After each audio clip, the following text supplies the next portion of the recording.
Hello and welcome to a much belated addition to the I Actually Read the Book podcast. I'm your host, Spencer Regal, and today we'll be covering another Shakespeare play. This is a play that I had not had much familiarity with before I read it. Andrew Clavin is really the one who introduced it to me. Of course, I had heard of it, but I had no idea what it was about before he talked about it on his show. And it's Measure for Measure. So Measure for Measure is one of Shakespeare's comedies, and it's not precisely in the strict sense of comedy being merely a play or a piece of literature that has a happy ending as opposed to a tragic one, a tragedy. It does fit that description of a comedy just as much as Dante's Divine Comedy fits the description of a comedy.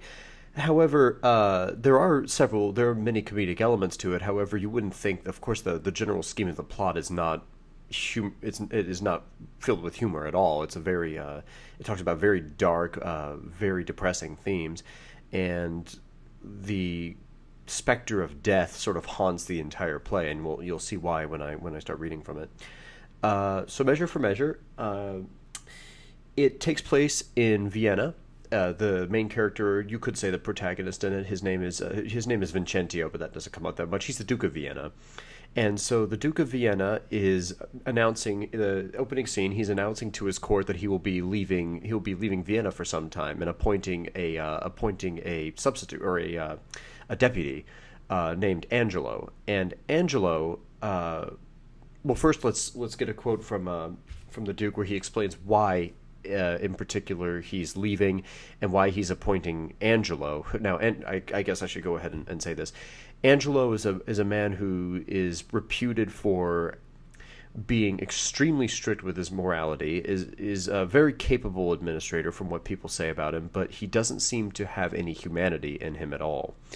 And the reason that they say that is, or especially when he is placed as deputy, is because he exacts the penalties prescribed by the law with such exactitude, with such seeming disregard for pity, for the more human, the more sentimental forms of morality, that he just seems like how would we say, almost an angel of death, so to say, an angelo of death, so to say.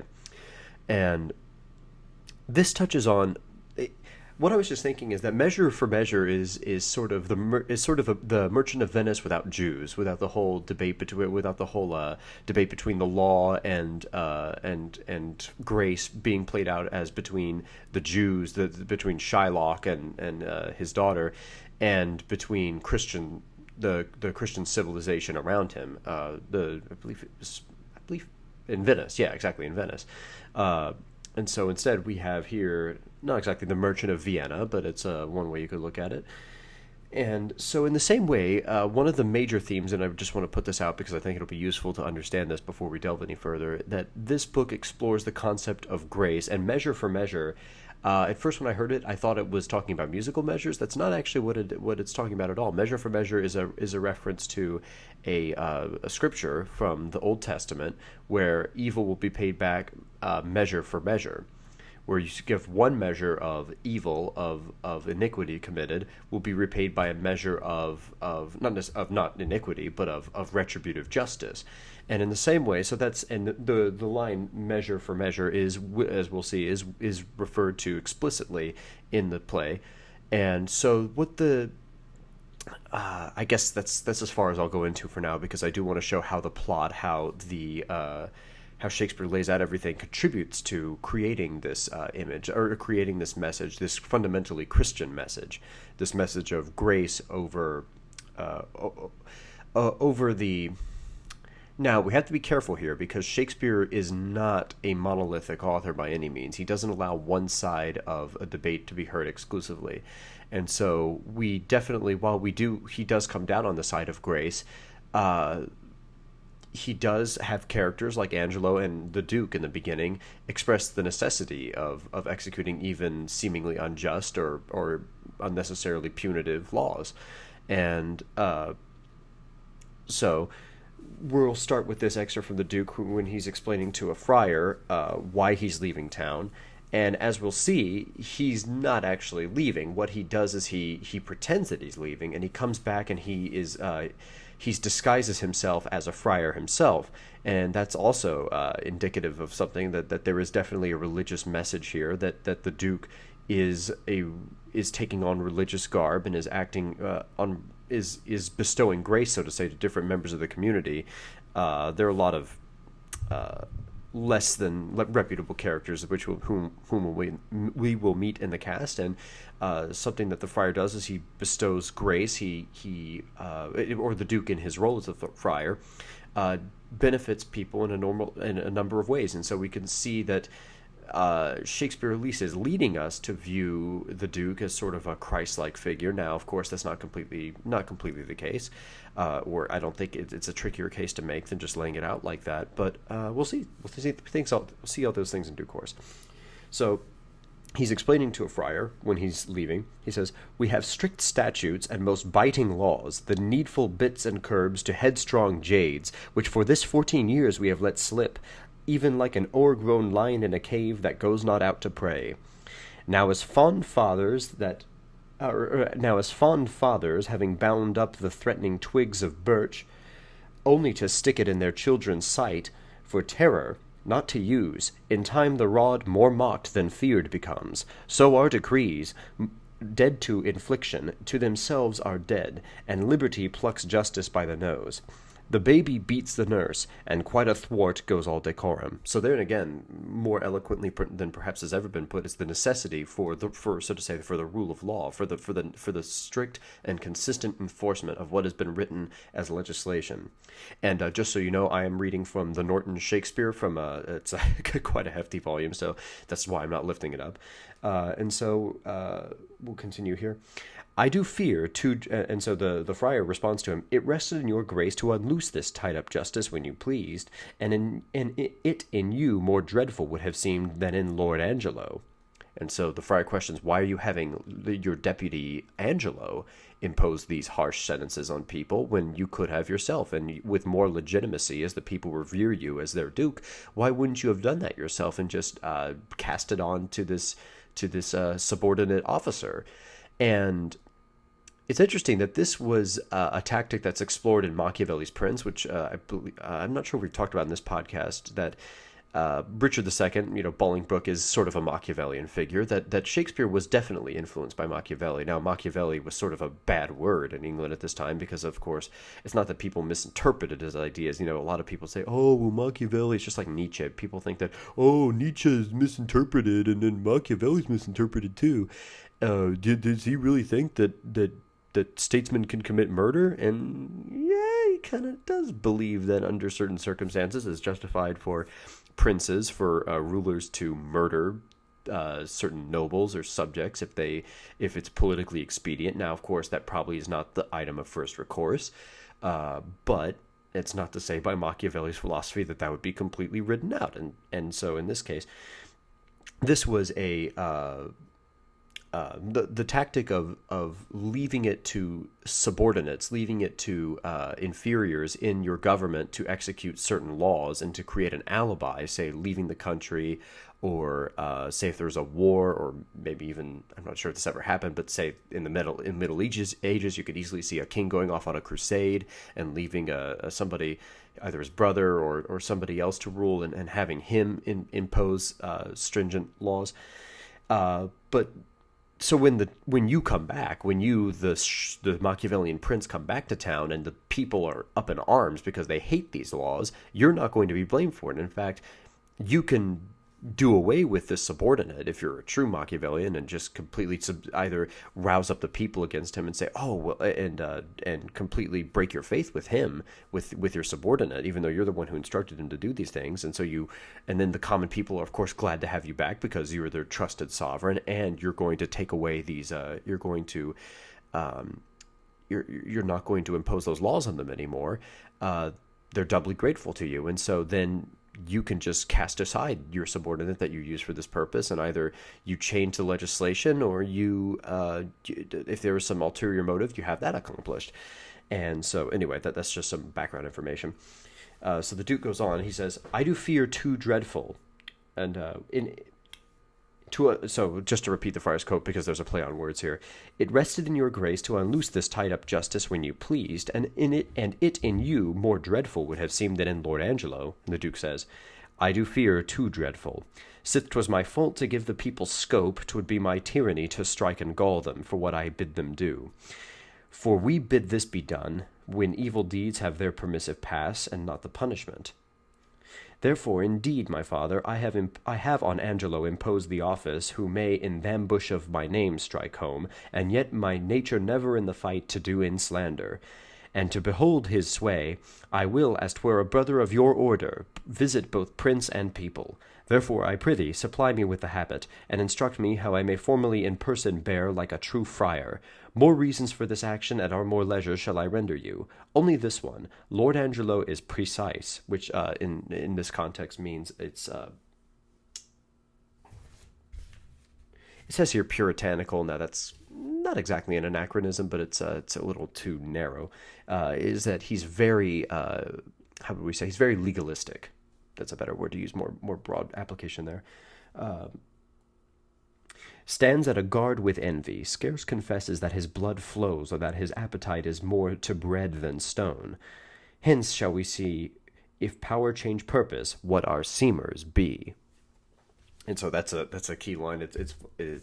You'll see how that's quite not exactly prophetic, because he doesn't actually predict anything in particular, but what our seemers be, what Angelo seems to be. Let's see if he really is that.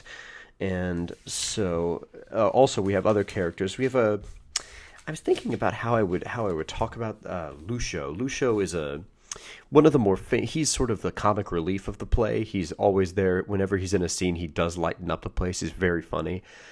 He is a dissolute drunkard person who frequents a bawd, the whorehouse, and he's very funny. He's very witty, but he has a good heart. And so, as we'll see, he helps out. He helps out a character I haven't gotten to yet. So we have Angelo, who is this man reputed for his strict integrity, for his his heartlessness in executing the laws. And immediately there comes an instance where we have somebody who, because the law in this case that Angelo is meant to enforce is a prohibition, is a legal prohibition on fornication, it makes it punishable by death, that makes it a capital offense. And so immediately there is a young gentleman named Claudio, who I want to get his rank exactly right. Just see if he's a duke. He's not a duke, of course, but see if has a more specific title. Yeah, it just says a young gentleman. So Claudio is he is committed, or I believe he's betrothed at this point, to another woman, to I forget her name, but to a woman. They haven't married yet. They haven't had the marriage ceremony, and she's pregnant, and so it's obvious what's happened. And by course of law, Angelo sentences Claudio to die. But of course in our day that seems so outrageously draconian, and it did in Shakespeare's day too. It was, there was a lot more social sanctions on such behavior, on extramarital, or not necessarily extramarital, because there's no marriage out of which you can have sex here, but marriage that takes place outside of the confines of sex in general, outside of the context of marriage in general, whether it's before marriage in this case, or if it's during marriage but with a non-spouse. And so we have Claudio here, who says that Lucio questions him, "Why, how now, Claudio? Whence comes this restraint?" Or first I'll read a little quick before that. Claudio says, "Thus can the demigod authority make us pay down for our offense by weight. The words of heaven, on whom it will, on whom it will not, yet still 'tis just." Then Lucio asks, "Why, how now, Claudio? Whence comes this restraint?" And then that I thought what Claudio says is an interesting look at grace, that the words of heaven, on whom it will, on whom it will not, so, yet still 'tis just. That it's the idea that grace is not morally obligatory on God by any means, that grace is something that's freely bestowed, and it's God's right to give it to whomever he pleases. And even say if it seems unfair that one person gets grace and another doesn't, if they both did the same thing, it's completely God's prerogative. And I'm not sure how I feel about I can see arguments either way. I think it's a little naive to say that God needs to extend grace to everybody, but it's something that at least to think about. it's a thought-provoking.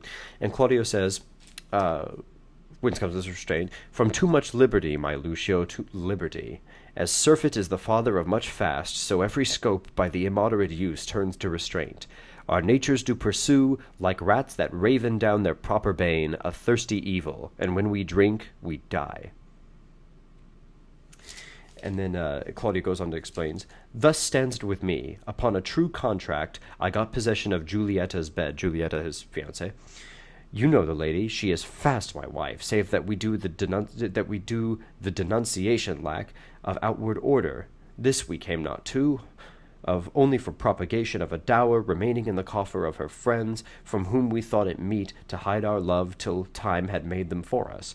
But it chances the stealth of our most mutual entertainment, with character too gross, is writ on Juliet. So that's a very, how would we say, very circumlocu. I'm not sure if it's necessarily circumlocutory, but a very, yeah, let's say it is. It's a very roundabout way of saying that, well, we couldn't wait for this dowry matter to be settled, these trifles about the dowry to be settled, so we had a little fun together, and now it's writ large very grossly on Giulietta in the form of a little bump.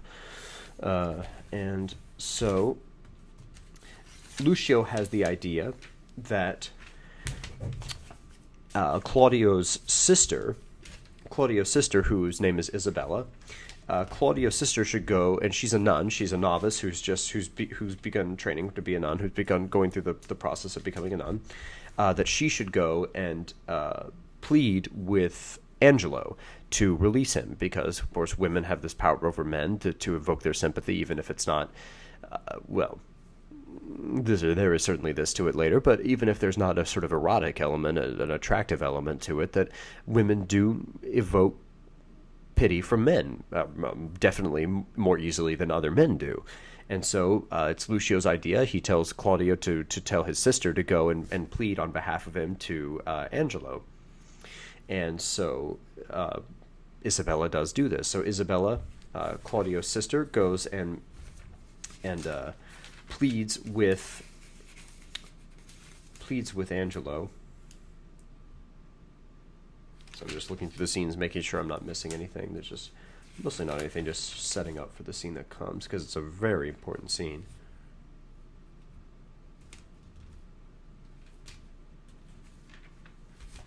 Okay, and so this is...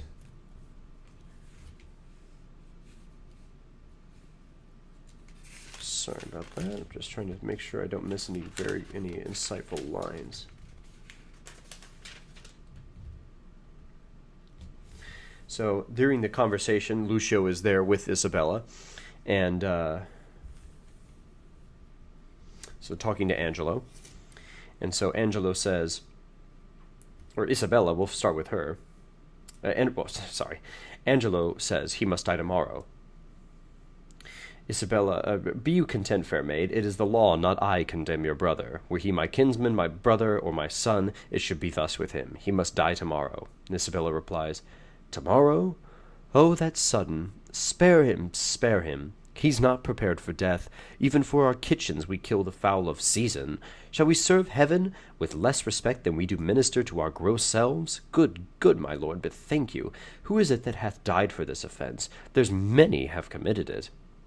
Lucio says, aye, well said. Of course, Shakespeare inserting his dirty humor everywhere, as he is accustomed to do. Angelo replies to her, said, the law hath not been dead, though it hath slept. Those many had not dared to do that evil, if the first that did the edict infringe had answered for his deed. Now 'tis awake, takes note of what is done, and like a prophet looks in a glass that shows what future evils either new or by remissness new conceived, and so in progress to be hatched and born, are now to have no successive degrees, but ere they live to end. Isabella, yet show some pity.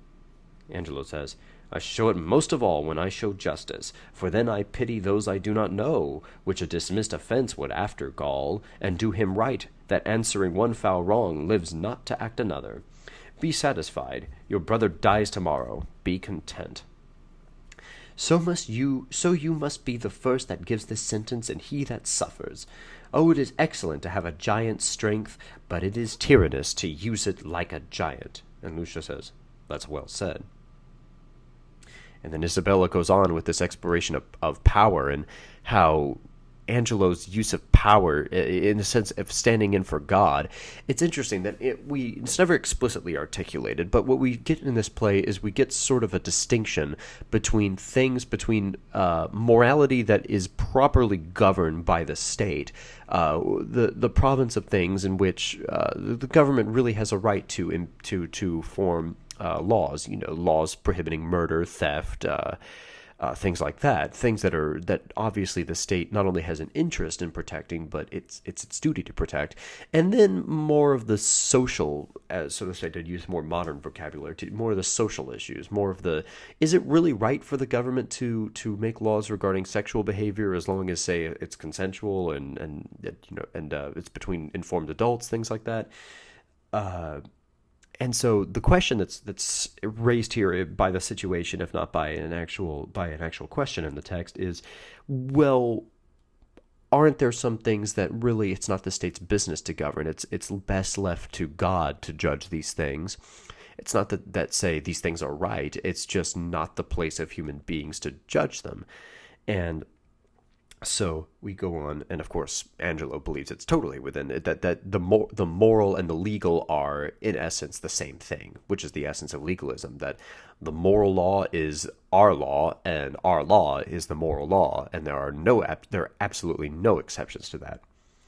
Isabella says, "Could great men thunder as Jove himself does, Jove would never be quiet, for every pelting petty officer would use his heaven for thunder, nothing but thunder, merciful heaven.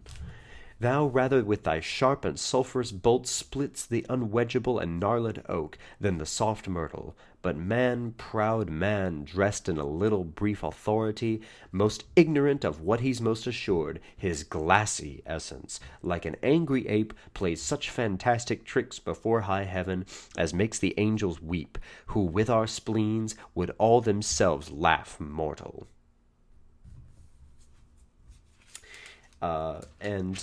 During all this time, it's not so much this rational or this poetic form of persuasion that appeals to Angelo. And as we find out, when Lucio and Isabella leave the room, this is what Angelo has to say. "What's this? What's this? Is this her fault or mine? The tempter or the tempted? Who sins most, huh? Not she, nor doth she tempt. But it is I, that, lying by the violet in the sun, do as the carrion does, not as the flower, corrupt with virtuous season." And I should have pointed out, Isabella says, "Save your honor," which is just a God save your honor. It's just a customary farewell, a form of valediction, to use a highfalutin term. And Angelo says when she's left, "From thee, even from thy virtue." And Angelo's developing quite a bit of an attraction. It's an especially pernicious one, as Angelo explores in this soliloquy, because the reason he's attracted to her is because she's so pure, is because she's modest and she's vested in all the attire of a nun, of a novice in a nunnery. And so he goes on, "Can it be that modesty may more betray our sense than woman's lightness?" That is promiscuity.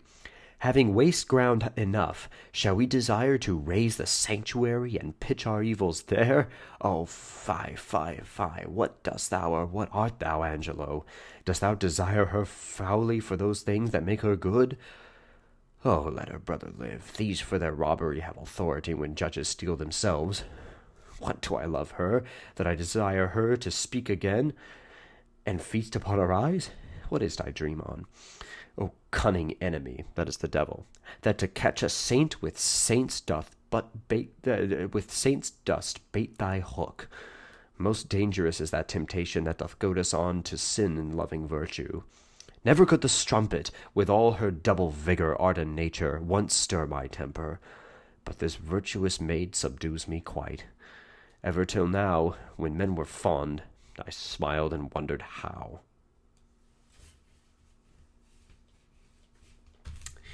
And then we get a little scene where the Duke is acting as a friar now, to come back to the plot, to the broader plot.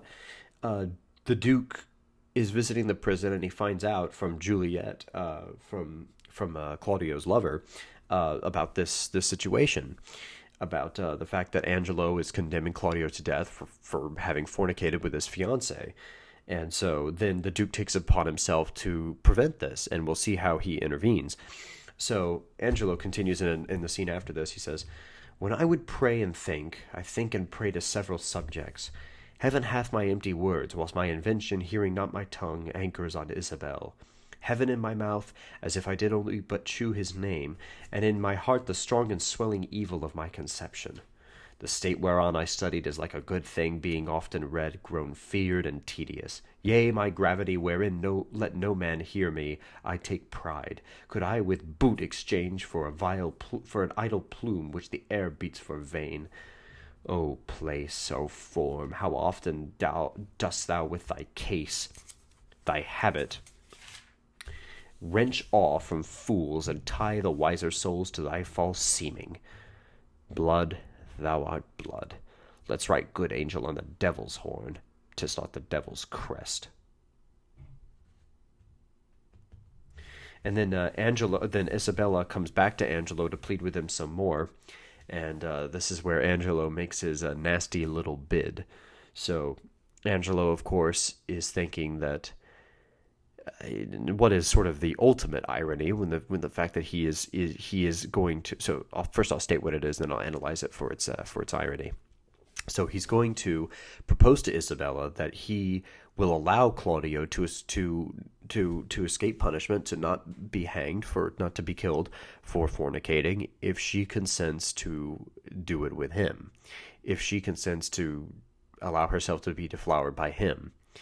And what's so ironic about that, of course, is that death. So we say that fornication brings about death, and the irony is that in this case, death is going to be prevented by fornication, which is a complete reversal and shows the perversity of this whole of man trying to make law, trying to vest himself with the law of God. And so Isabella, of course, repels his advances because she's a nun and she's not. And the thing that is interesting about Isabella is that she's not. Shakespeare doesn't present her as being an entirely, not necessarily not admirable, but not really a person that you would, she sort of is like Angelo in some ways, in that she is so, she's so devoted to cultivating her own personal virtue that she seems to be doing so at the expense of her own humanity. And so, this is especially brought out when brought up when she talks to her brother and has to tell him that he offered Angelo offered me the chance to allow you to go free, to escape your death by me sleeping with him, by consenting to sleep with him. And I'm not going to do it because because I care more about my honor, especially now that I'm a novice. I do not want to do this. It's wrong to do this. And so Isabella, I'm trying to find the quote.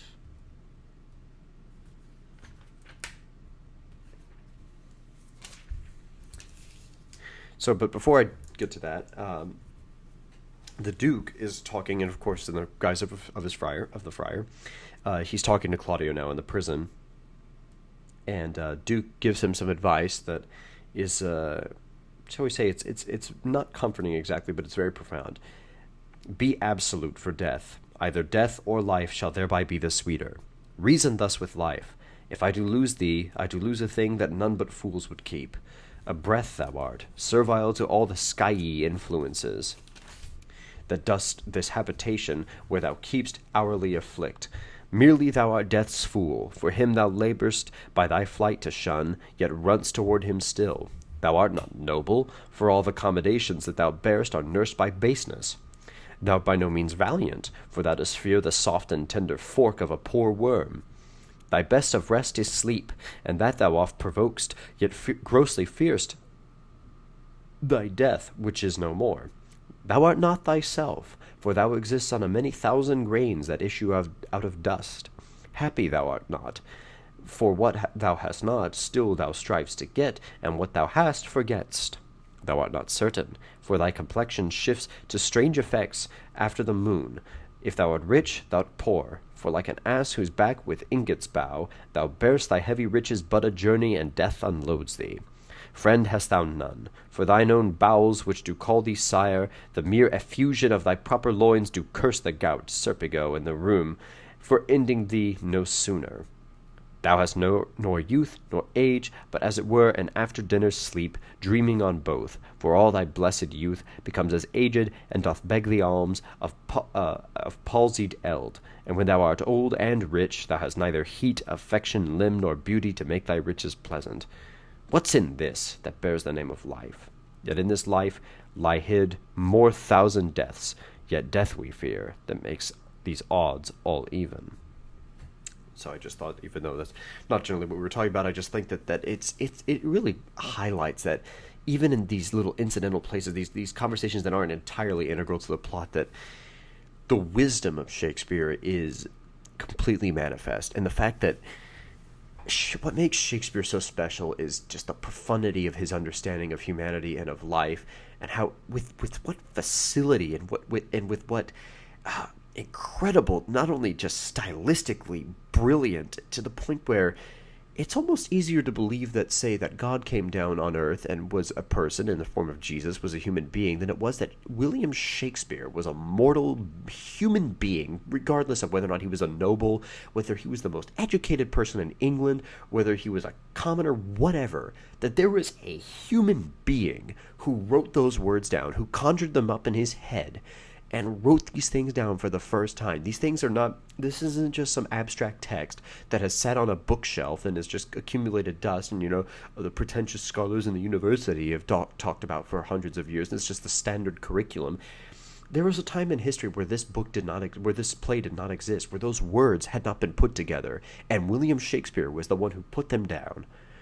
And the fact that there was somebody of such incredible insight and fluency, just mastery of the English language. Mastery doesn't even capture it. Mastery in terms of being able to, in a sense, create the English language and explore its possibilities beyond anything of what had been conceived before.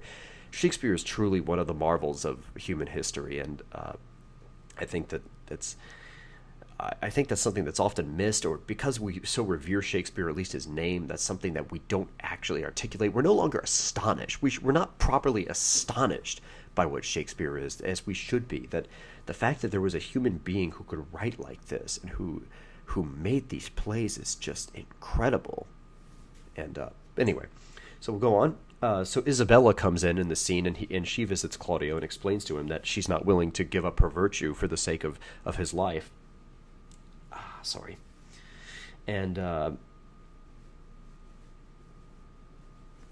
so she explains to him.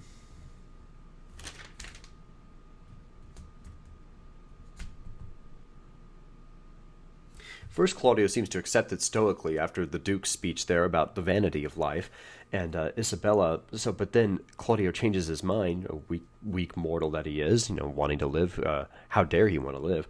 But Isabella says, "Yes, he would gift thee from this rank offence, so to offend him still. This night's the time that I should do what I abhor to name, or else thou diest tomorrow." Claudio says, "Thou shalt not do't. Oh, were it but my life, I'd throw it down for your deliverance as frankly as a pin." "Thanks, dear Isabel." "Be ready, Claudio, for your death tomorrow." "Yes. Has he affections in him that thus can make him bite the law by the nose when he would force it? Sure it is no sin, or of the deadly seven it is the least." "Which is the least? If it were damnable, he being so wise, why would he for the momentary trick be perdurably fined?" "Oh, Isabel." "What says my dear brother?" "Death is a fearful thing, and shamed life a hateful. Ay, but to die and go we know not where, to lie in cold obstruction and to rot, the sensible warm motion to become a kneaded clod, and the delighted spirit to bathe in fiery floods, or to reside in thrilling region of the thick-ribbed ice, to be imprisoned in the viewless winds, and blown with restless violence round about the pendant world, or to be worse than worst of those that lawless and in certain thought imagine howling, 'tis too horrible. The weariest and most loathed worldly life that age, ache, penury, and imprisonment can lay on nature is a paradise to what we fear of death. Alas, alas, says Isabel. Sweet sister, let me live. What sin you do to save a brother's life, nature dispenses with the deed so far that it becomes a virtue. And then Isabella says, O you beast, O faithless coward, O dishonest wretch, wilt thou be made a man out of my vice? Is not a kind of incest to take life from thine own sister's shame? What should I think? Heaven shield my mother played my father fair for such a warped slip of wilderness, ne'er issued from his blood. Take my defiance, die, perish. But my bending down reprieve thee from thy fate it should perceive. It should proceed. I'll pray 1,000 prayers for thy death. No word to save thee.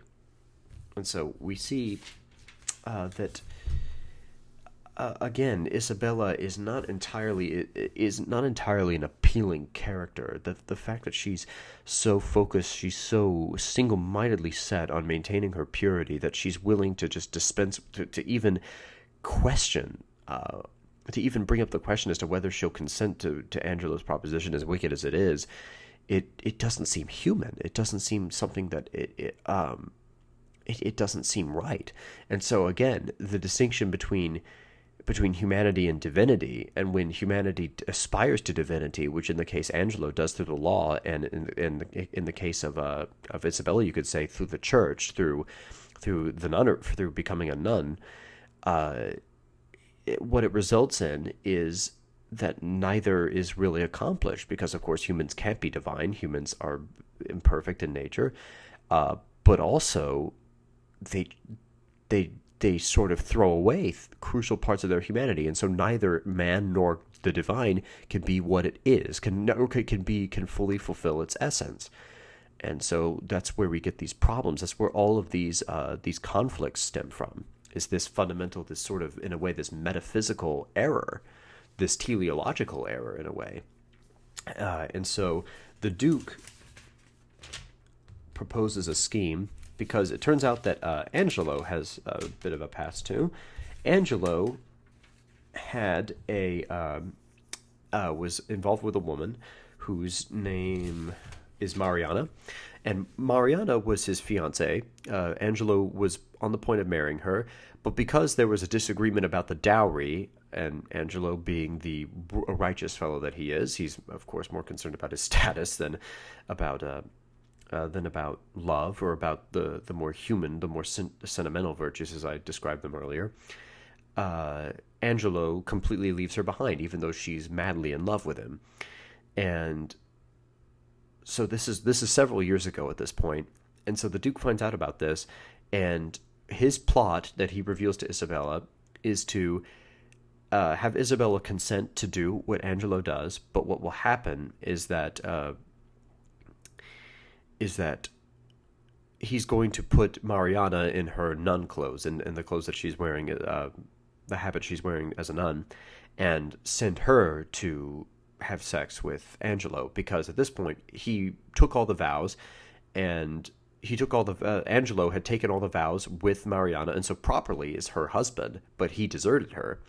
And so it's no sin for them to have sex, because they both have taken the marital vows, and so the marriage has been left unconsummated. In fact, it was wrong for Angelo to leave on several counts, not just because it was callous, but because he didn't consummate the marriage, which is not, that's a violation of God's law.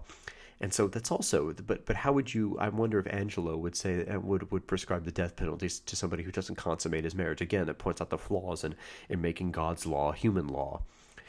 And so this is the plot. So what will happen is that Mariana will go and have sex with Angelo, and that therefore Claudia will be allowed to live.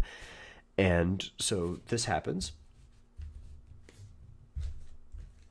Sorry, I marked out a quote here. I'm not exactly sure because, again, I'm reading from this large book that has, say, it has probably 100 or so lines on a two-page spread. So I marked out the page, but I'm having trouble finding the actual quotes that I wanted to read.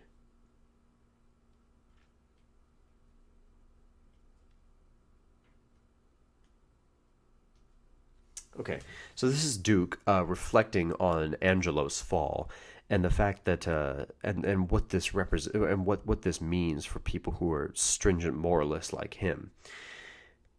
He who the sword of heaven will bear should be as holy as severe, pattern in himself to know, grace to stand, and virtue go. More nor less to others paying than by self-offences weighing. Shame to him whose cruel striking kills for faults of his own liking. Twice treble shame on Angelo, to weed my vice and let his grow. Oh, what may man within him hide, though angel on the outward side? How may likeness made in crimes, making practice on the times, to draw with idle spiders' strings most ponderous and substantial things? Craft against vice I must apply. With Angelo tonight shall lie his old betrothed but despised. So disguised shall by disguised pay with falsehood false exacting, and perform an old contracting. And so in this case, the debate that I was talking about earlier that's posed in the play is what can be posed about the play is the Duke a Christ-like figure? Because in this scheme, he's using deception to bring out the truth, whereas Angelo is using deception to conceal the truth. That is using the exterior shows of virtue and of moral moral restraint to hide his own secret yearnings and his own frankly his own insincerity. That legalist as he is, a strict moralist as he is, he doesn't sincerely hold a benevolent spirit towards the people whom he should be governing for their own good. And so, in a way,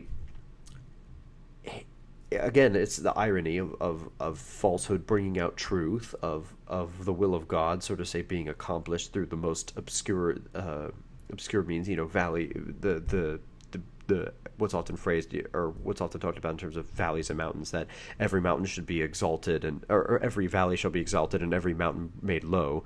The idea that God, in a way, stands athwart, that his purposes not only are mysterious but are often contrary to what we feel is the magnificent or the moral, or at least takes on those aspects, or seems to be for a time. But anyway, so this all takes place. The Mariana does go and consummates her marriage at long last. But again, Angelo, being the lovely fellow that he is, he decides that he's going to let Claudio die anyway, because presumably, I don't know if he actually says this, I don't remember if he actually says this, but if he lets Claudio live, surely that's going to be in the public ear. Surely people are going to be talking about that and wondering exactly why Claudio is being allowed to live when Angelo made such a fuss about him, about punishing his faults. And so he decides that no, Claudio is going to die anyway, which is of course, at this point, is the utmost hypocrisy, because he's committed exactly the same sin, if not even a worse sin, because he's not, or at least he thinks in his mind he has. That's the thing. In reality, that's the thing also that we should think about. He hasn't actually committed the sin. It's purely his intention that is wrong. Which, again, the distinction between outward show and intention is also delineated here, because Angelo has not actually committed a sin, but he doesn't know that. He intended full well to commit a sin, and also to commit the sin of killing Claudio. And there's another point there. He specifically sends out an order that there are two prisoners to be executed in the same day, and Claudio is to go first. And so what the Duke does to thwart this, because he's supposed to be coming in town, he's announced that he's going to come back and he's going to redress certain grievances that have been left without remedy since he was gone. And so he wants to make sure that Isabella can come and plead with him. I'm I apologize. I might be getting that wrong because he does. Here, I'll explain what happens more fully, and then we'll see if we can work out that difficulty. So, what he does is he switches out Claudio for this man because Angelo requests, and again the very lovely fashion that very lovely type that he is. He requests for Claudio's head to be brought to him after he's executed. And it just so happens, again, it's just for dumb luck, that there is a prisoner who died of a disease in the prison that morning who looks a lot like Claudio, has the same beard, has the same build, everything. And so they take his head, because he's already dead, they take his head and they bring it to Angelo to make him think that Claudio is actually dead. And then they schedule, there's again some more comic relief with this other character who's kind of a drunk, and he's very indifferent towards his death and doesn't want to take the proper he doesn't want to take the proper, I guess you could say, sacraments. I'm not sure. He doesn't want to make peace with God before he goes, and so there's this whole comic that's not important enough to really detain us here, but I just thought I'd mention it. And so the Duke, something that's perhaps the most questionable thing that the Duke does is he tells Isabella that Claudio is dead. He doesn't let her know that about his plot where he brought the head of Claudio of the other prisoner to Angelo. Instead, he makes her think that she is dead. Now, of course, we'll see that in the last scene where Isabella confronts Angelo and goes up to the Duke, who's now, of course, he's no longer in disguise as a friar. He's there as the Duke himself in his person, and we could say that perhaps had he not employed this deception, that Isabella's plea would not have been as effective, and she would have revealed to Angelo before it was at the right moment that Claudio was not indeed dead. And so, what happens, as you could predict, is that as you could have predicted, is that the Duke comes in his own person, comes dressed as the Duke, no longer as the friar. And Angelo's there, and he has all the lords, all the prominent people in the government are there, and so then they go to this place. They go to the town square, I believe, or a place of where the commoners come to air their grievances, and so Isabella is the first to show up, is the first to just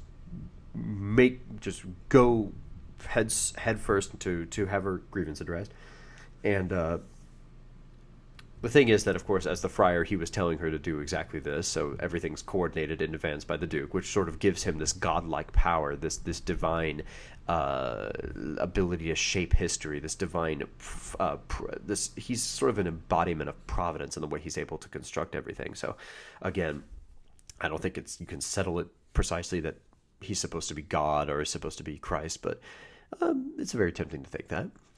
And so she goes and presents her case and brings Mariana with her, and the Duke pretends to be unpersuaded because, of course, Angelo's character, when he left, was completely unblemished. He was known to be this, people were doubting his humanity because he was so strict a moralist. And so then he leaves, and he's talking, so she brings up the friar. She brings up the friar, which is, of course, the Duke's disguise, and says that he can vouch for everything that she's saying. And so she explains how also that she didn't sully her honor by consenting to Angelo's seduction, or well, not really seduction, but his proposal, and explains how Mariana is actually his husband or his wife, his neglected, his deserted wife. And so, explaining all these things, how he left her, he abandoned Mariana, and how he's such a scumbag and he's a hypocrite. The Duke, he calls on her to summon the friar, and so the Duke leaves very conveniently and says he in a moment which perhaps it would be best captured on this stage. He sets Angelo to be a judge in his own case. He sets him in the seat of authority where the Duke normally sits and asks him to judge his own case, which again, just the irony of measure for measure. Human law, divine law, the conflicts and the hypocrisy that inevitably, that almost seems to inevitably come when humans try to impose divine law. It's just their physical irony, you could say. And so then he comes back dressed as the friar, although he has a covering over his face so that it's not obvious who he is. and he repeats everything, and then he tells let's see, I think it's the provost, is this official.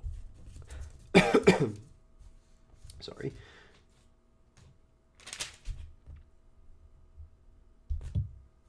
Lucio is actually the one that's just very funny. So Lucio pulls off the Duke's covering, and everyone sees that it's him. And so every cat's out of the bag, except the fact most people don't know at this point that Claudio's alive. So then Angelo, so the Duke says to Angelo, "Hast thou or word or wit or impudence that yet can do thee office? If thou hast, rely upon it till my tale be heard, and hold no longer out." And Angelo replies, "O my dread lord, I should be guiltier than my guiltiness to think I can be an undiscernible when I perceive your grace like power divine," again, like power divine, "hath looked upon my passes. Then, good prince, no longer session hold upon my shame, but let my trial be mine own confession. Immediate sentence then, and secret death, is all the grace I beg." And then what the Duke does is he commands Angelo to just to go and marry Mariana, or which consummate return. So to go and finish the ceremony, to finish the ceremony, to consummate the marriage, I suppose, again. And then just making sure I get everything. And then he, and one of the more mysterious things about the play, he proposes to Isabella. The Duke proposes to Isabella and says, Your friar is now your prince. As I was then advertising and wholly to your business, not changing heart with habit, I am still attorney at your service." Explains to him who he is. And then this is the important passage that contains measure for measure in it. "For this new married man approaching here, whose salt imagination yet hath wronged your well-defended honor, you must pardon for Mariana's sake." And of course he's talking about Angelo. "But as he adjudged your brother, being criminal in double violation of sacred chastity and of promise breach, thereon dependent for your brother's life, the very mercy of the law cries out, most audible even from his proper tongue, and Angelo for Claudio, death for death. Haste still pays haste, and leisure answers leisure. Like doth quit like, and measure still for measure. Then, Angelo, thy faults thus manifested, which though thou wouldst deny, denies thee vantage, we do condemn thee to the very block where Claudio stooped to death, and with like haste, away with him." And then he's emphasizes more than one. He dies for Claudio's death. Nope, measure for measure. He's going to die because that's exactly what he prescribed. Not only is he calling that for himself, but that's exactly just because he condemned Claudio for this exact same sin. And then he does eventually, or after a couple lines, Claudio does come in, and it's him. He's there, which again shows the irony of everything that Angelo calls for his own death, in an instance for calling for Claudio's death, but Claudio's not really dead. So then the Duke is able to bestow grace, even though, of course, the intentions of Angelo were ill from the start, and that's where the sin is. I suppose you could say that Shakespeare finds sin to be mainly determined by intention. And so then that's where everything comes full circle. Claudio's there, and then this is the Duke's Duke announcing to everybody how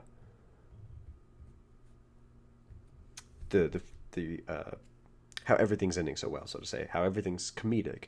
And of course, as you can tell, this is not a very upbeat play for the most part, although the comedic, there's a lot of comic relief in it from Lucio and those other characters. "She, Claudio, that you wronged, look you restore. Joy to you, Mariana. Love her, Angelo. I have confessed her, and I know her virtue. Thanks, good Aeschylus, for thy much goodness." He's a statesman. "There's more behind that is more gratulate. Thanks, Provost, for thy care and secrecy. We shall employ thee in a worthier place. Forgive him, Angelo, that brought you home, the head of Rogojin, who is the prisoner, for Claudio's. The fence pardons itself. Dear Isabel, I have a motion much imports to your good, whereto if you'll a willing ear incline, what's mine is yours, and what is yours is mine. So bring us to our palace, where we'll show what's yet behind, that's meet you all should know." So that's the end of the play. And so we see that there's a lot to unpack here. And what I was trying to mention earlier is that one of the most mysterious things about the play is that Isabella doesn't respond verbally to, because he proposes to her earlier in a slightly earlier line, but she says absolutely nothing.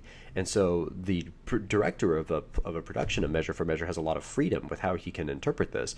In some productions, you could have her be ecstatic to be marrying the Duke, and in others, you could have her react with disgust or surprise or skepticism, and it's mostly up to the director.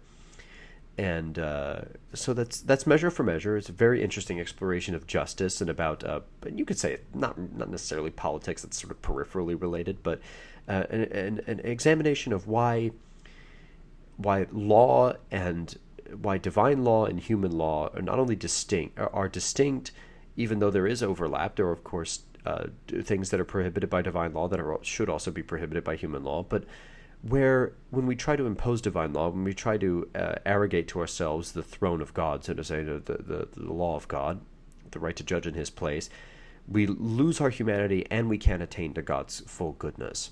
And so topics that are profound enough to merit Shakespeare's attention and elaboration in this fantastic play.